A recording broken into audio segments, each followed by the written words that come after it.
Hi, everyone. Guess what? I've got the coolest guy in show business, one of the biggest LA producers. And all I can say is bop, bop, Iran. How are you, Iran? Bop around, bop plastic EP. You know, I put you right up there. It's like you're so cool and you just tell the Thanks. stories and they blow people's mind. I mean, you might not look at it that way, but I do. Because when I do an interview and I'm actually that interested, you know it's a great interview, Iran. I'm telling you. Right. It's that great. Well, you're a great interviewer, and you actually have such a grasp on all of this. I mean, you could tell more history about it than I can, right? You've really love. It's really great to have you talk to people, bring to fans the love that you have for all of these things: television, monkeys, rock bands, you know. And with me, I just came on to it early, and we've talked about this before. I think it's basically, you have to be sort of calm around all these people, or you can't work with them.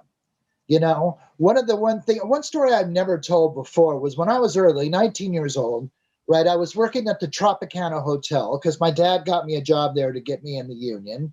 And I was working the Foley's Bergère, and they used to have acts. And Liberace was the guy who would come out and do the act, and then the Follies would go on, right? So this is Liberace, which, the guy was pretty flamboyant. Everyone knew who Liberace was. My mom loved him when I was a kid and so forth. But I'm there every night handing Libby his microphone and stuff, right? And the first thing he did is walk up to me and say, hi, I'm Liberace. And I'm like, hey, no kidding. Dude, you're like very cool. And I want to tell you, he said, well, what do you do? We were talking because we would stand for a minute or two before we go on the stage. And I said, well, I'm a piano player. I love playing the piano too. And one day he said, well, I want to come in early and we have a grand piano, behind stage too. And he says, play me something, right? And I said, well, I'm embarrassed, but yes, I will. And I, at that point, had been playing in a band, long enough where I was making money in a band and I had mini moogs and organs and everything. And I played him something on the piano. And this is what's inspired me for the years. He just said, wow, you play piano like no one I've ever seen. Who taught you? I said, nobody. I taught myself. He said, I have a guy for you. I think you're really good. I have a guy for you. His name was Dick. I can't remember his last name, but he used to do duos with Liberace. He says, you go to him and he'll teach the little things you need to know. So when I first went to Dick and he says, well, what are your aspirations? And I said, well, of course, I want to play like Liberace and you guys. And I want to play. And I played him something. And he said to me, he goes, I'm not trying to brag, but he said, no one plays the piano quite like you. And if you take lessons, it's going to ruin that. He goes, I just want to teach you every chord and every hand position. That's it. He goes, keep playing exactly the way you're playing. So at 19, Liberace inspired me to be myself and to play music, right? And, at that point, other just, like you said, hanging out with Libby and not freaking out, right? It was quite an experience for me that always stuck with me. I never really told people that. But, he was such a kind dude, right? I mean, I don't care what you thought about him or whatever. You had to know he was a great performer and that he was really just this kind soul, Yeah, it was real showmanship, right? He is Mr. Showmanship. But let me explain something. Sid Croft used to open for Liberace. And when Liberace came to Australia, Sid Croft was with him, opening with up the for him. Muppets. With the Muppets, right? Hey, yeah, I think so. With the Muppets. Such 6 degrees. I think you and I both have this. I got this 6 degrees of Kevin Bacon thing going on. Like I worked here, which connected to there, that did that. And, it's just an odd set of circumstances that became life. Yeah, but I think that you and me overlap. Like, I get it. Like you get me, I get you. And there's this mutual respect that to me goes like into a sixth sense. It's true. Yeah. I mean, it's everything I could talk about, you know about sort of already. And, it's just that we connected. Remember, I mean, really our talks were this raveling between, oh, well, what about this? Oh, what about that? And we would just always have some info for each other, right? And I think it's great, the 500th show, right? Let's say hopefully 500 to 1,000 more before you even start something new, and it's no longer video, it's some sort of mental thing in your head, right?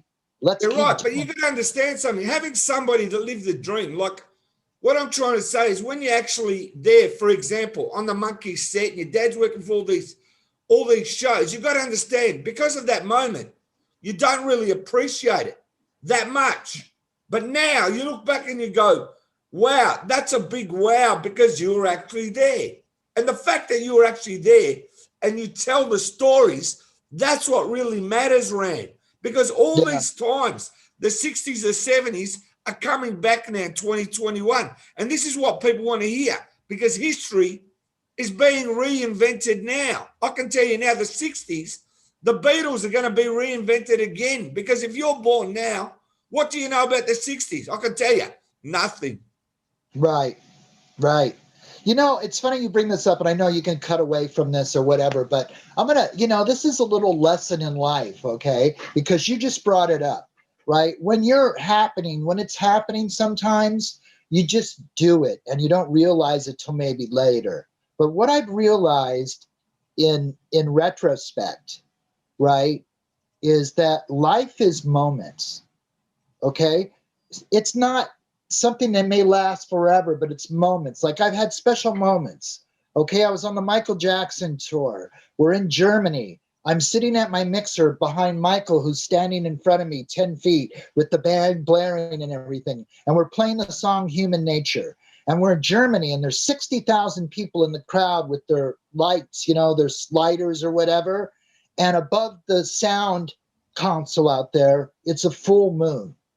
Okay. And we go into the last part of Human Nature, and that's when these lasers used to split off into the audience and fade out. That moment right there, that was a moment. But it's my the bump stood up on my arms and the back of my neck, and it was just like the moment, right? It wasn't anything else. It wasn't 5 minutes later. It wasn't 5 minutes before. You run into these moments when you realize something special has happened. The same thing with Eric Clapton at Madison Square Garden. I'm sitting off to the side of the stage with my mixer. I'm 15 feet from Eric, right? And he's playing Badge, right? Classic Eric Clapton Cream song. And I'm sitting there realizing, I remember being 13, 14 years old in the backyard, parties and at the school dance playing Badge, right? And here I am, right, doing the copy when we were little kids, and here's the guy. There he is, right in front of me, and he's playing and looks over me and gives me a wink, right?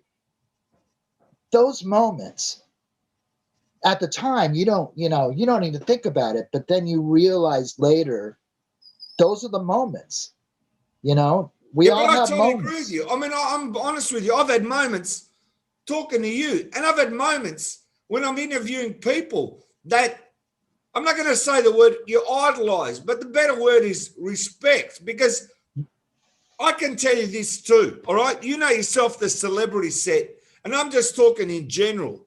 When you meet a celebrity and they're so nice and they go out of your way for you, I mean, it just shows how down to earth they are and just in Yeah, general.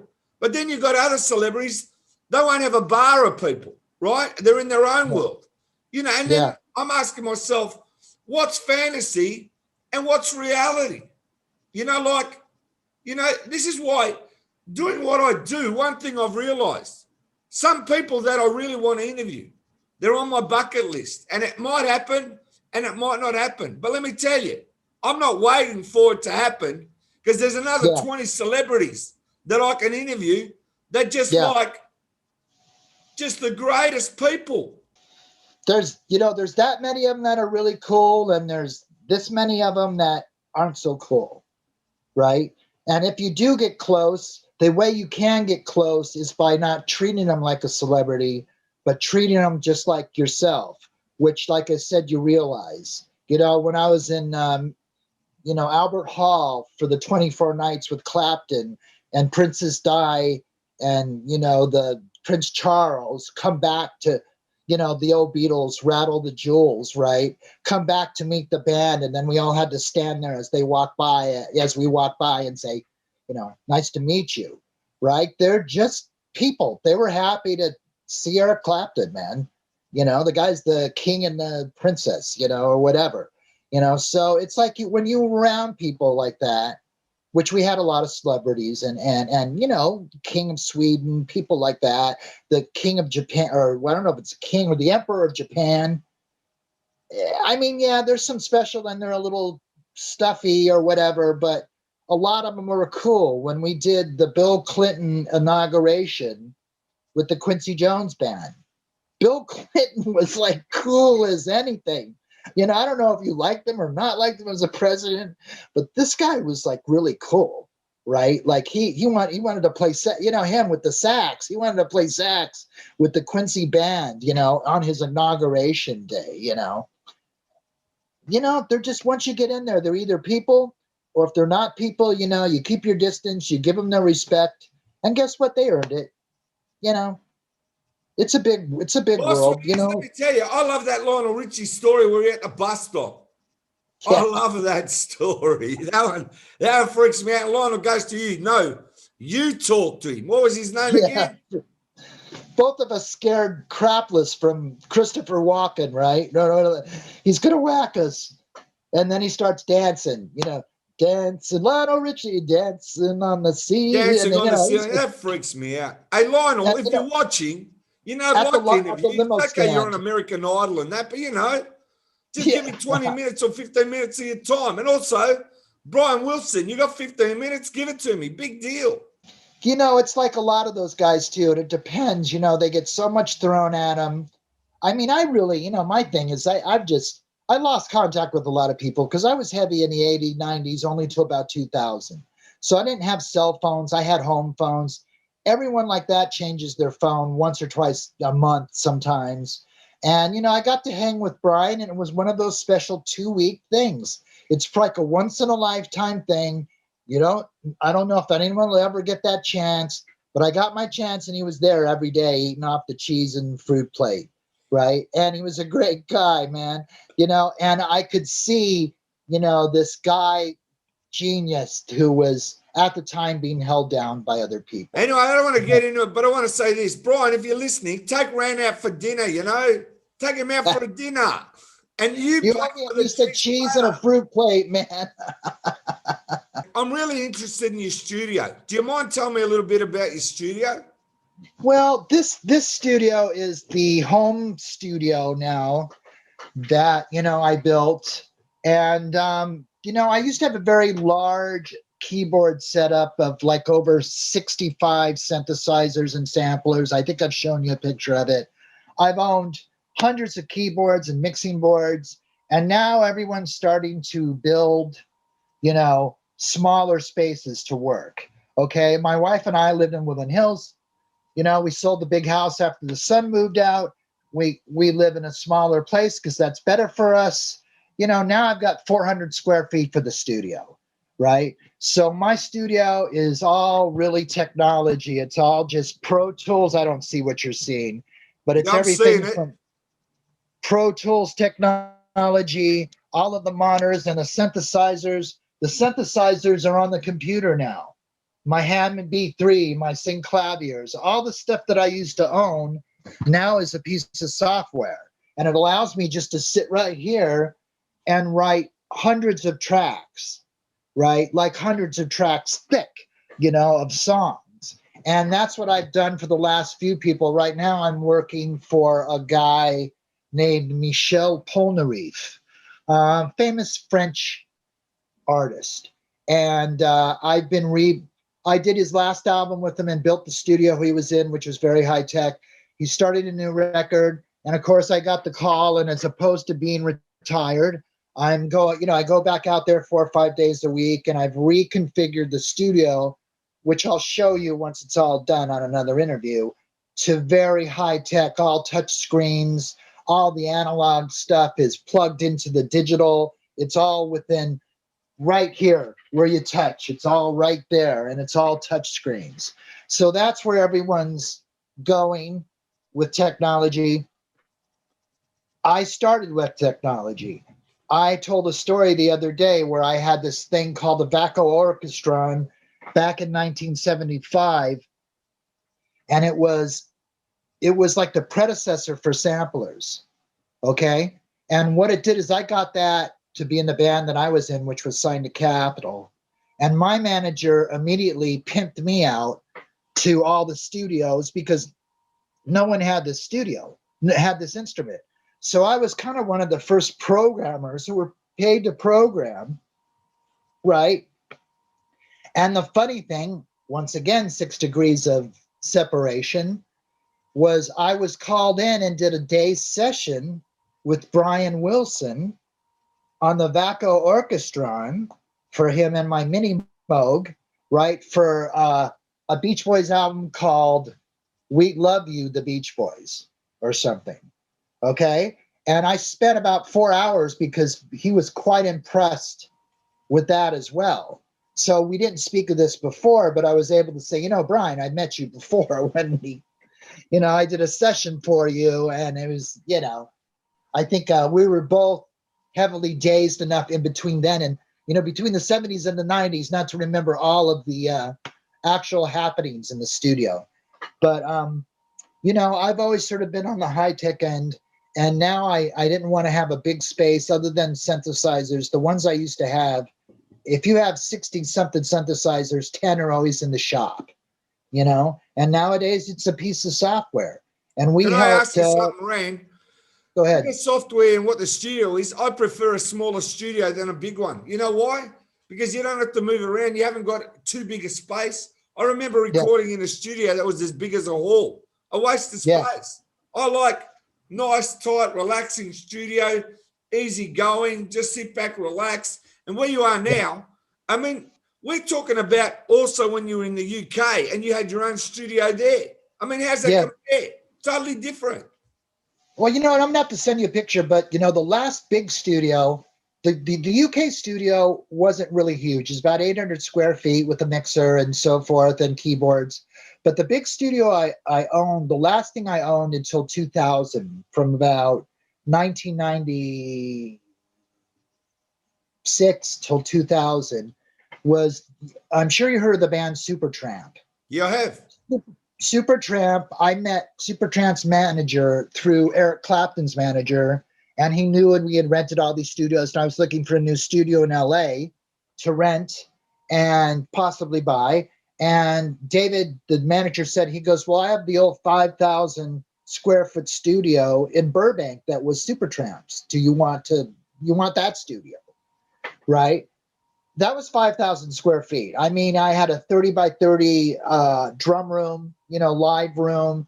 I had a 15 by 15 vocal booth with adjustable ceiling for different sound. I had a 10 by 12 foot piano room with Supertramp's original 9-foot Yamaha that I got along with the studio in the piano room. And I had like a 25 by 30 foot control room. Other than the lounge and the upstairs lounge and the offices and the outside patios. And I had that for about 4 years. And those were one of those rooms in Los Angeles that rented for like $1,500 a day. So yeah, I took over Supertramp's studio. It was you had to be serious. This is what's happened now. Now, first of all, everyone can have a studio and put like a small studio in their home and make a record. Back then, you had to have it. You had to have a full studio. I had 32 tracks and digital 24 track and a big API mixing board and a ton of keyboards. And that was sort of what you paid to be in the game, right? And, we had people come in and do sessions. But what was happening with the record companies, and in fact, I knew several very large, famous studio owners, and we would hang out together or go to each other's studios.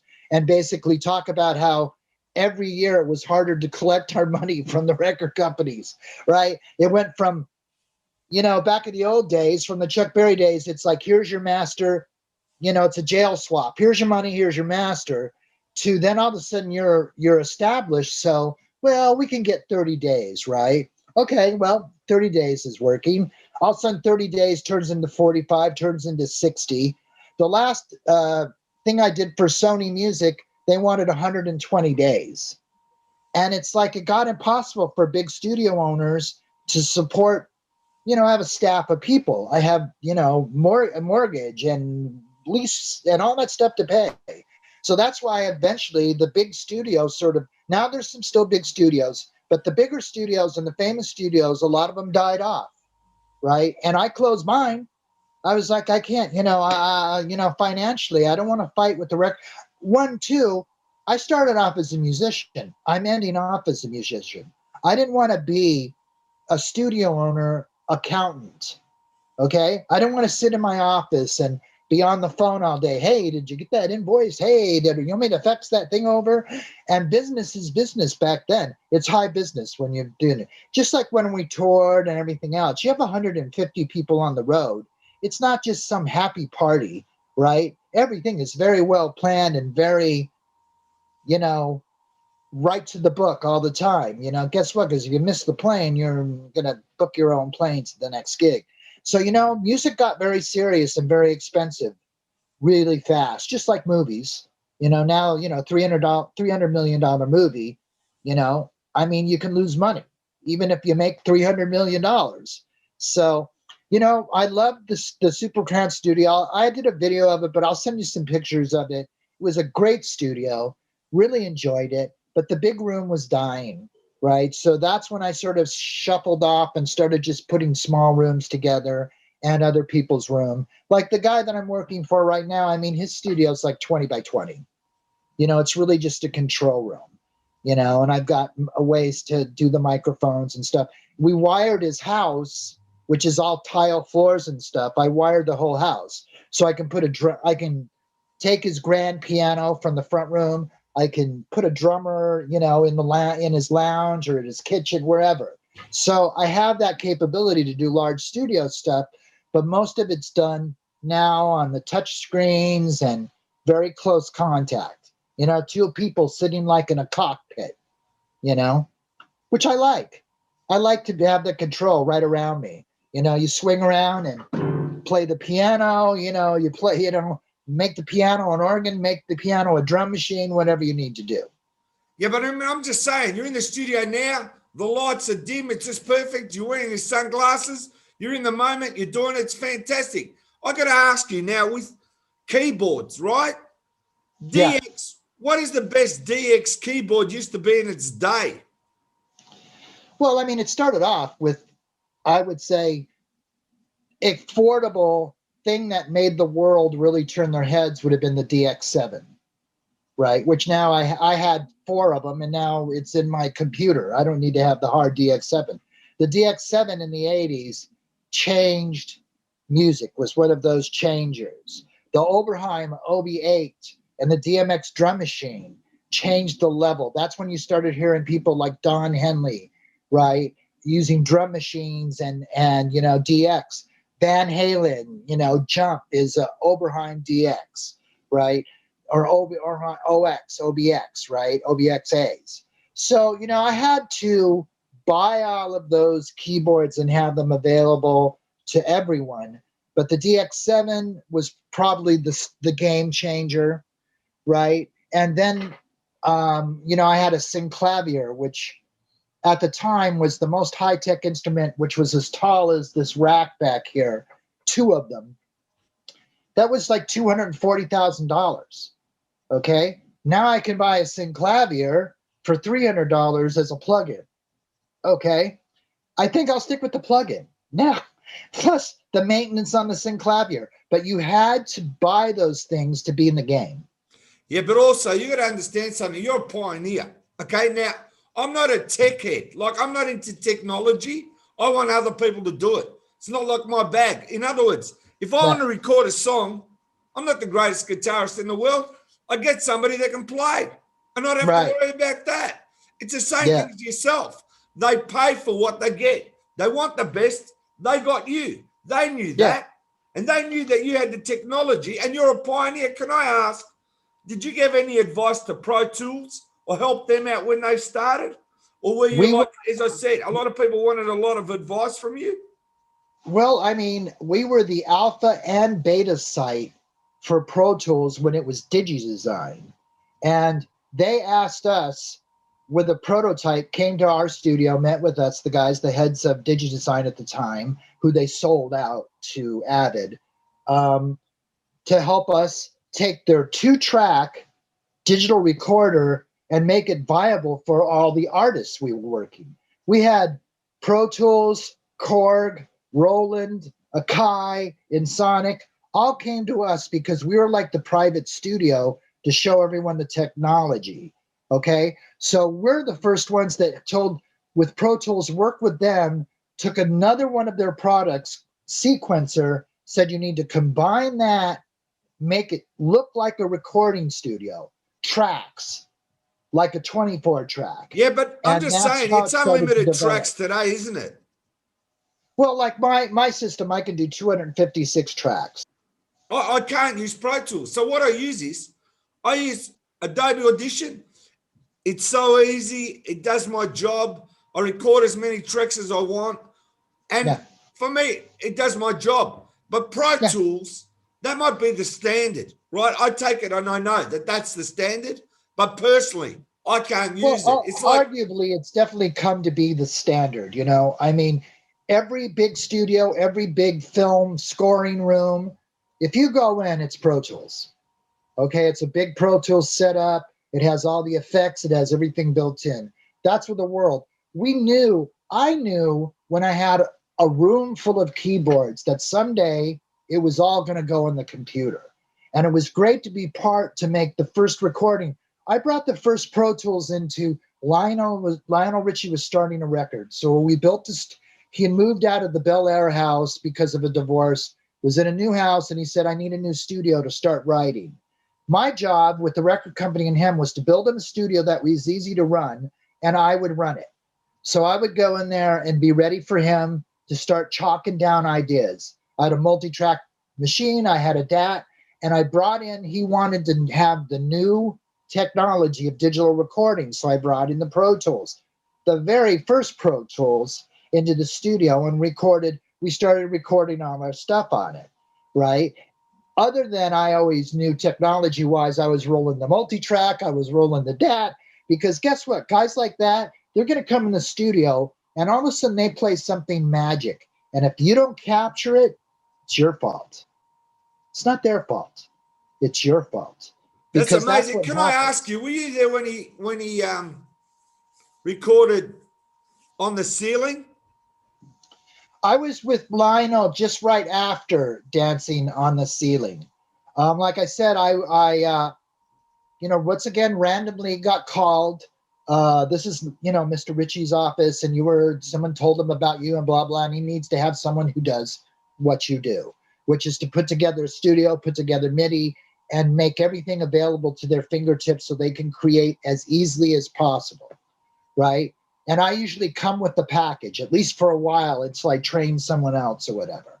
And, I went over to the Ballard house, and we all know people in common. Greg Fillinganes, Michael Jackson. Once again, I believe actually Michael is the one who told Lionel about me and the business. So, went over, and he said, okay, I want to start a record. I met the head of Atlantic Records. He was leaving from Motown to Atlantic. And I built him the studio that you literally could turn on with one switch. And I would go every day about 11 in the morning and stay up till 5 at night. And I was down in this one big area, and I could see Lionel walk to the kitchen or walk to the front rooms or whatever. And I would be down there, and I would like pound a drum machine or hit the, sort of entice him down, right? And the guy from Atlanta actually took me to the side and said, without you here, he'd get nothing done. This is amazing. He's like writing songs faster because you're there ready to just like take his idea, no matter what it is. And I said, well, that's the whole point of it. I started doing that for Burt Bacharach. I mean, you have to go in the studio and have everything prepared, because these guys, like Burt Bacharach, for example, that guy, you could see, he could hear the music in his head. Yeah. Do you know what I mean? Yeah, Like, I you've got ever it. seen, I know. I'm the I've same. seen, I need to get it he, down. I can tell you something. I'd rather get 90% down of a song and it not perfect. That's fine. And be spontaneous, because I don't like perfection, and I don't like recording. Oh, this one's no good. Take one, take 20 yeah, is good. I don't like that. I like it. Okay, I'll do one. If there's a mistake, I might do another. But if I yeah, don't get it after the first or second go, I don't care, because the song is more spontaneous the first time if you get it, than when yeah. you do it the third time, it becomes something else. That's just me in my head. I come across that. I play, a complex music, like Yes or Genesis type of music.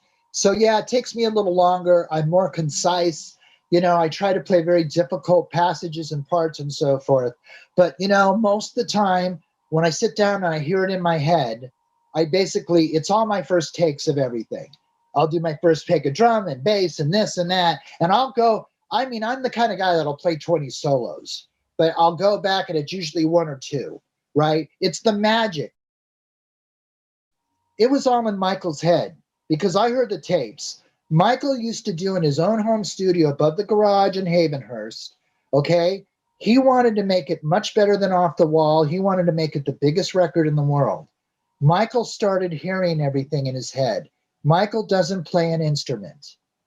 So Michael goes into the studio, starts the 24 track machine, and he starts up with the drum beat. Boom, boom, boom, and then he does the drum beat. Boom, boom, boom, boom, boom, right? And he does this whole thing with his voice. He played those tapes for Quincy Jones, which, if you listen to him, it's the entirety of Michael's voice, including the solos. Right? Billie Jean, Thriller, Beat It. All that came from the air, man. And he had a multi-track machine, and because he couldn't play and he didn't want to take the time to explain to a musician what to do, he put it in record and just kept doing it. I And can that's how he relate to played. that, because you know what it is? The melody, what he sings, is the actual song. And then he's trying to fill in the little bits of what he hears. I can Yeah. totally relate to that. And I can tell you, to put down a song on a drum beat is one of the hardest things to do. And I know Yeah. about that. Well, it's the same thing. Yeah. First of all, you stick yourself to a tempo, and you've got all these other things, and you're trying to play in tempo, and you're trying to think. When I write, usually what I do is I sit at the piano. I have a song in my head. I play it all out old school. I just play what I hear in my head on the piano, right? No clicks, no tempos, no anything. I play the whole thing out. Then if I like what I hear, and I know it's the magic that it's supposed to be, that's when I break it down to everything. I take this is the drum beat to that. This is the tempo. Here's the key, right? Here's everything. Lionel Richie, Quincy Jones, right? All the famous producers I work with, I felt I was lucky enough to be able to sit there in the booth and not go into the break room and have a Coke or, a piece of pie or something, or watch TV. I thought, wait a second, when will you ever get a chance to do this? To watch how it's actually done, right? Watch them make the magic. And that's how I felt I learned. I think I see a lacking of that today, because these kids, they just don't, you know what? A lot of people will never work in a real studio. It's still kind of an expensive throw, and there's not a lot of them. A lot of people aren't going to get a chance to work with a dozen of the top producers that produce probably almost every hit you could imagine, right? Or to sit in the studio with Eric Clapton while he's playing, right? Or Ray Charles, like I worked with Ray, with Richard Perry. And right? I mean, those are the times that if you take the time and you learn, that's how I felt I learned. And the second learning process was doing all the major tours, because I was able to sit right in the middle behind Michael watch 60, 80, whatever thousand people respond to every bit of the music. Where, you know, when we do a key change, you know, we go up half a step. Oh my God, look at, they go crazy, right? When you do this drum beat, then you do this break, right? That was my second study, okay? First in the studio, seeing them made, and second, seeing 60,000 people respond to it live, right? Those are lessons I feel that I was lucky enough to have that not a lot of people got. You know, there's a handful of, yes, there's studio musicians here and that grew up here in Hollywood, and, you know, like the Toto guys and everything else who did. I'm not saying I'm the only one, but I made it a study course.